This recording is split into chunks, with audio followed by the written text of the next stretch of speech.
people want to specialize and they don't want to do what they don't do. That's fine when you're busy.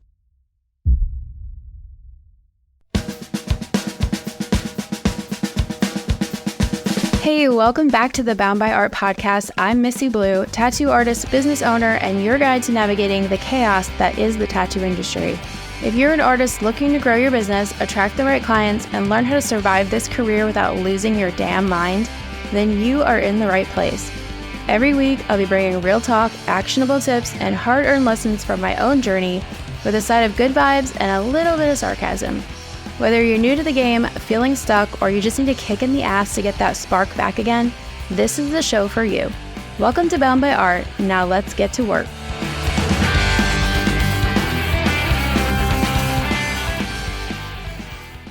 For today's episode, I am basically just calling myself on my own bullshit because I sometimes have a problem sticking to my boundaries. So I recorded this in my car on my way to my hair appointment, and I just wanted to get my thoughts out there, maybe for an episode, maybe just I needed to work through some things. But either way, I feel like it came out really good, and I couldn't do it better if I tried to redo it for a good recording. So we're just going to have to deal with the car recording because the value is there, and I just wanted to share it with you guys. But it's all about knowing when it's okay to not stick to your boundaries. When is it okay to push that line a little bit? If it's going to be in your best interest and you're going to get the best results from it by not being so strict. It's okay. They're your rules anyway. Feel free to break them. I want to talk about backsliding on boundaries for a minute because my apprentice said something to me yesterday that kind of struck a nerve, I guess. I don't want to say struck a nerve. That's harsh. But she definitely got me thinking because I preach setting boundaries and I am like, do this, don't do that. Don't let people push you around. Don't let people take advantage of you. Know exactly what you want to do and stick to that. And if you're loud about what you want to do and what you don't want to do, then people won't seek you out for the things that you don't want to do. However, she says to me yesterday, you say all the time that you don't do black and gray and you don't do this and you don't do that. And then it seems like at least once a week, you're breaking your own rules. And I was like, God damn, fucking call me out, won't you? And this is why I chose her as my apprentice, because she has this way about her that I just love. And I love someone who can just call me on my bullshit, because that is the type of friend that I want in my life. But anyway, she's right. She's not wrong here. And I find myself doing things lately that I wouldn't normally do. So, for example, for years and years now, I've said, I don't do black and gray. I absolutely will not take any appointments that are black and gray. And not that I don't like black and gray. It's not that I hate it or I'm miserable doing black and gray. I just feel like I'm more challenged by doing color tattoos. And that is where I find the most enjoyment. That's what I love doing the most, is colored, because it just takes like a whole extra layer of thought and planning when you're picking your colors. So I haven't done black and gray in a really long time. And then over the past few months, I've been taking some black and gray. And I'm not saying this because I want anybody out there who's listening to all of a sudden book an appointment with me for a black and gray tattoo. Please don't do that. But the fact is, I've been doing a few black and gray pieces here and there. And I've also been really letting people slide on certain things that I will preach to every other artist in my shop that they need to stand their ground on. Don't let people take advantage. These are the rules. These are the expectations. And if they don't follow those rules and expectations, you fire them as a client. You don't work with them anymore. If they can't respect your time, respect your boundaries, then don't work with them anymore. But I'm over here doing those exact things and telling them not to do. So Why am I doing that? And I'm just kind of thinking this out as I'm recording this because I don't know the answer yet. So maybe we'll find it in this recording. But um, let me start with the black and gray. So I'm sure everyone out there is feeling it right now. The industry has been really slow. This is probably the first slow season that we've experienced in about a decade. At least for me personally, it's been very steady. I used to have very slow seasons back when I started tattooing. That was the norm to kind of go into the slow season from this November or so up through February, March, when people start getting their taxes back, and then it starts picking back up again. In the summer, it's really busy. So I was very used to that. But then it got to the point where I was staying busy all through the winter and all through the slow season for the typical slow season. So it hasn't really been an issue.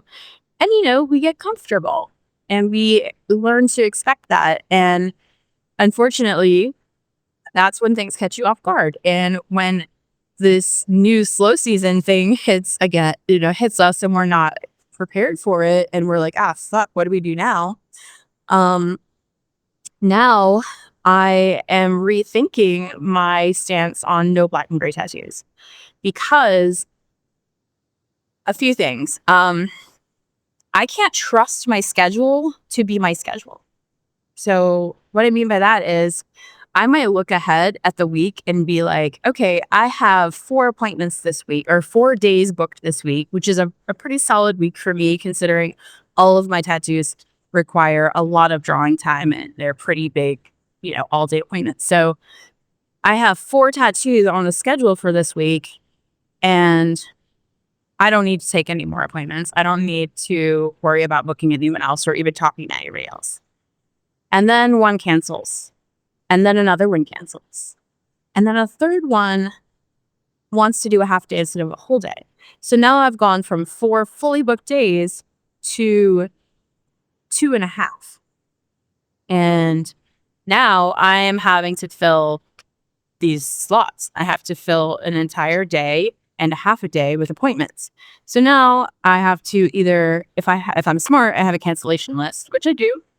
And I, contact my cancellation list, see if anybody wants to fill the spot.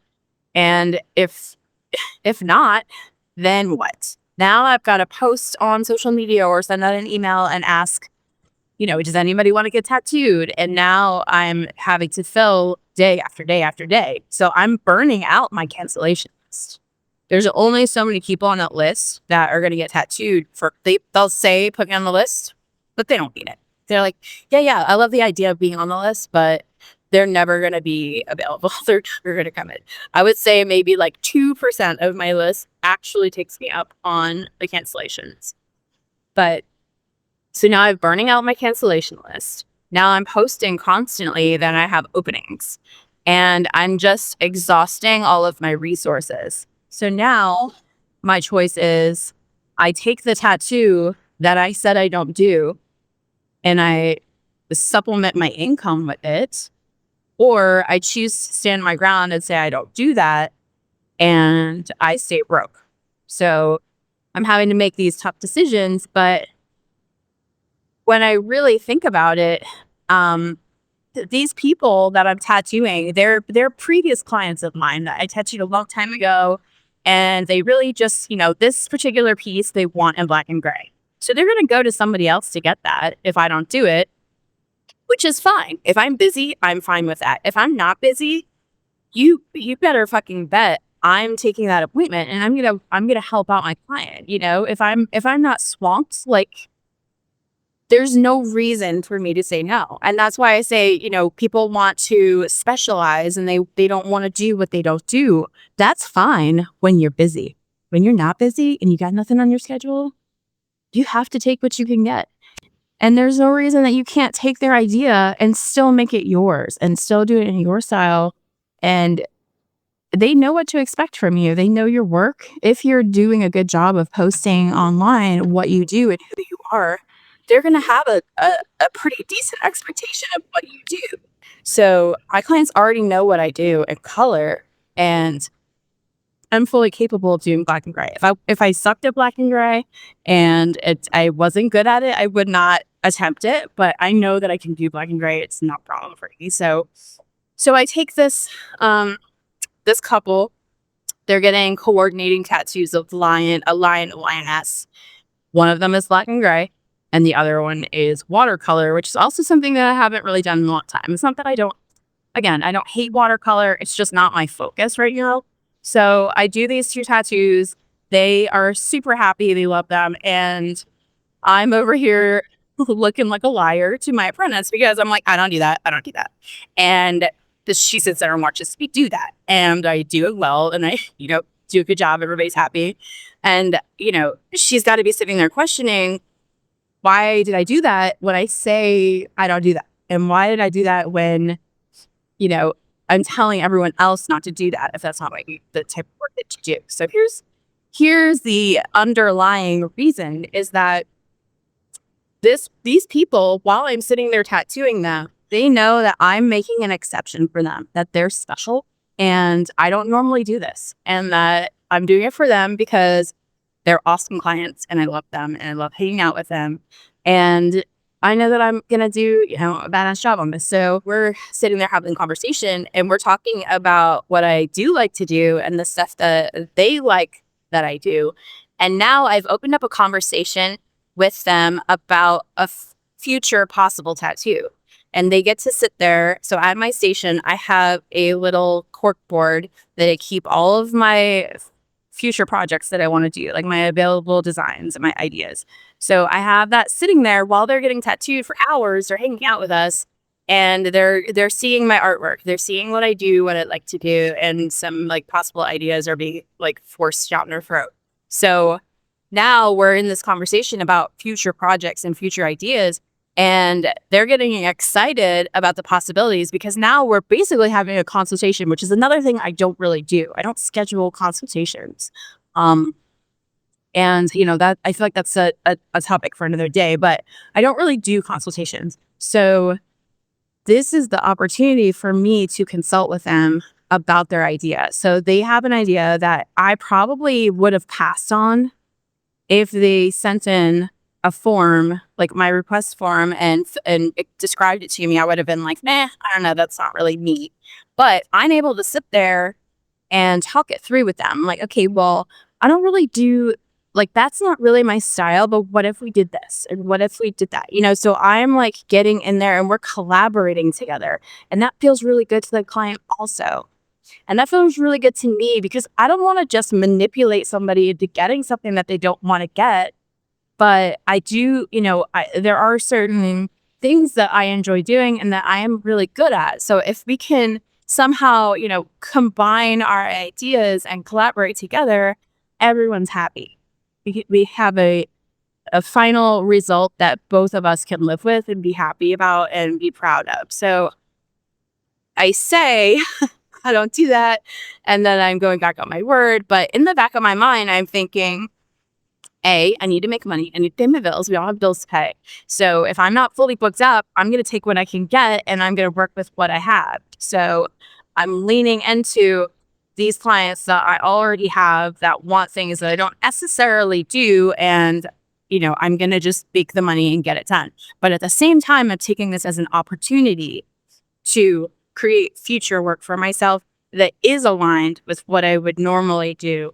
And I'm not setting myself up to be like, okay, well, now that I've done a black and gray tattoo on you, you're in and we're going to do black and gray tattoos on you forever. They know this is a special occasion, that they know that I, broke my rules for them. And, maybe they have another black and gray idea in the future.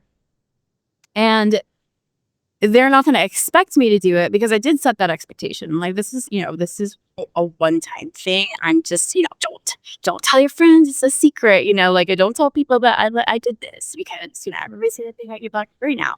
So they know that they're special. But, if they in the future do want a black and gray tattoo, they might still reach out to me now because it's not a closed door. It's not a completely closed door. It's like a curtain, it's just like a fabric curtain. like keep it closed, but possibly could peek behind it, So they can ask me in the future, like, hey, I know you don't normally do this, and you just did that one favor for me, like, last year, but I want to ask you first if you would be interested in this project before I go and ask somebody else, like just putting it out there. So now, I have the choice later to be, if my schedule's full, I'll be like, nah, why don't you go to this person, like my friend that does that, like they would love that project. Or if I'm still like struggling with my schedule or cancellations, I could be like, yeah, absolutely, I'll do that for you, no problem.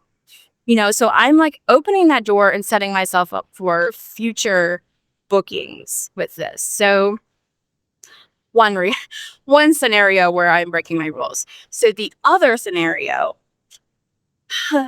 this is the one that I'm struggling with because I tattoo this guy. I've been tattooing him for probably 7 years, and he is a special client, a business owner also. So I have this sort of empathy for him, and I understand where he's coming from.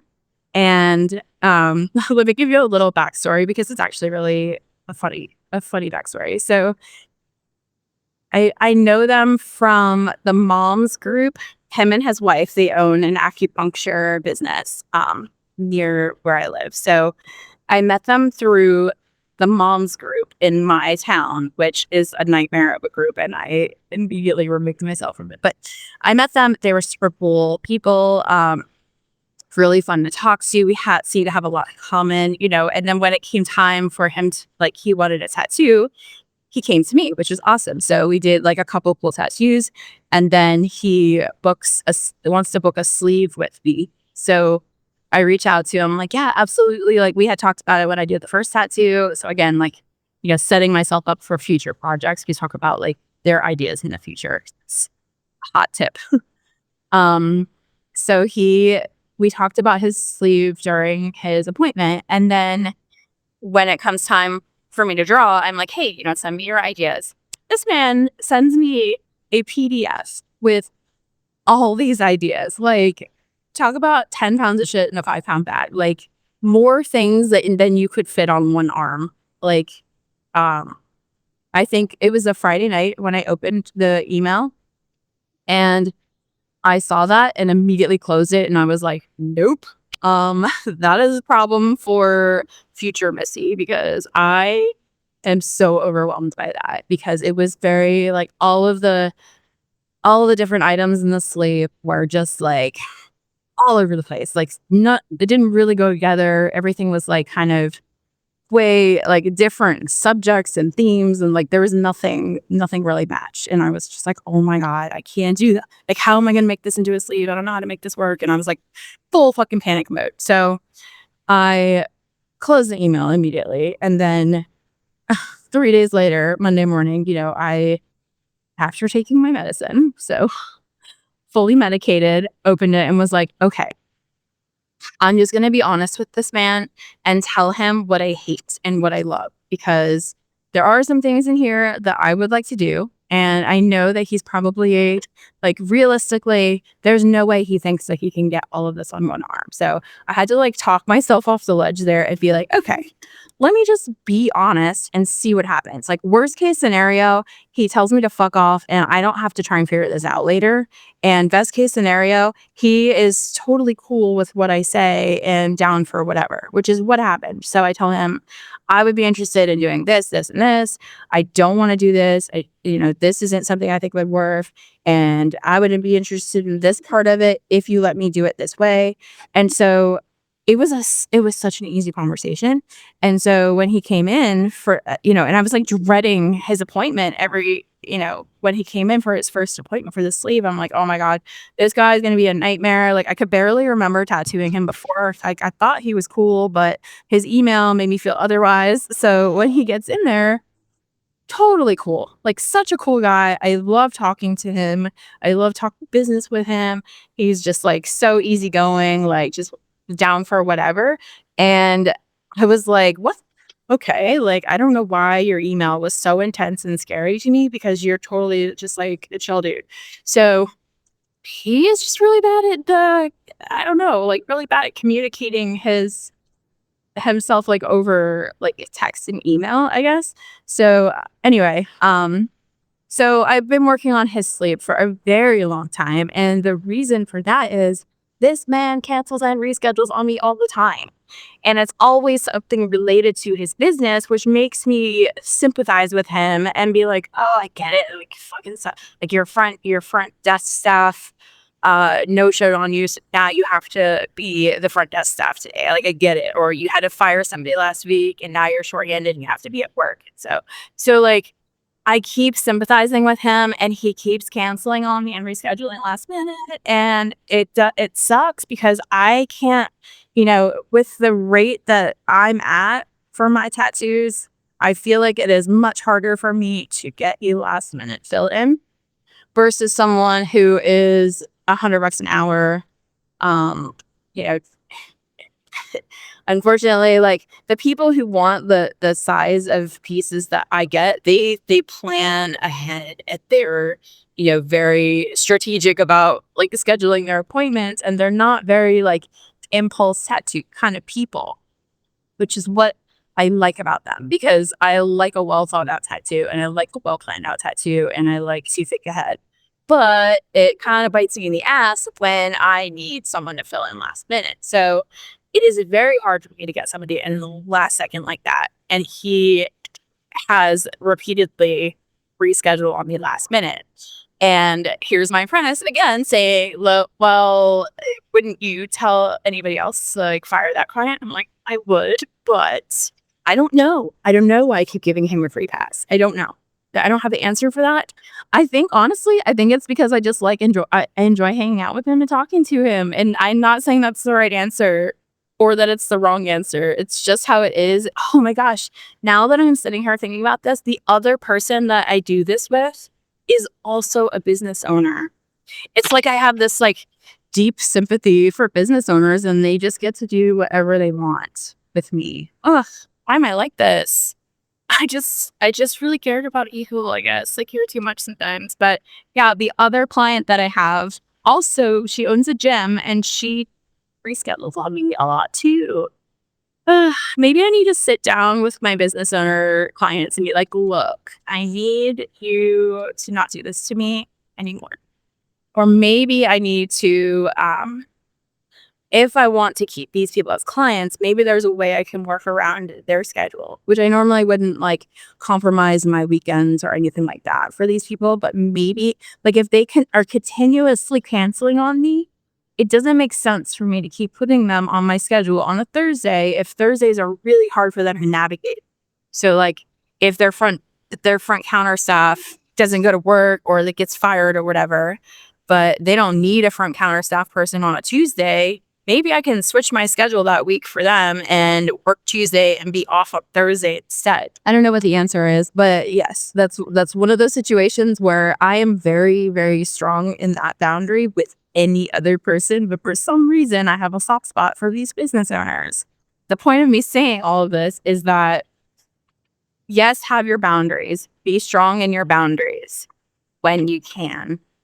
But if the situation calls for different and you can't afford these boundaries, like you maybe need to come back down a little bit and lighten your guidelines or, let in some things that you normally wouldn't do just to get through. And it also could open up an opportunity for you later on that is more aligned with what you do and what you like to do. So just was thinking about that this morning and I wanted to just share that with you and kind of work through my own thoughts, I guess, with you. All right, guys, that's it for today's episode. I hope you're feeling inspired and ready to make some moves today. Remember, it's all about showing up, putting in the work, and staying true to yourself. If you got something out of today's episode, share it with a friend who might need to hear it, and make sure to subscribe so we can keep this momentum going. Get updates on all of our latest episodes, events, and more by following us on social media at Bound by Art Project and by heading over to the website boundbyart.com. Thanks for hanging out and putting up with my shit. I'll see you next time. Now shut up, quit making excuses, and go get better.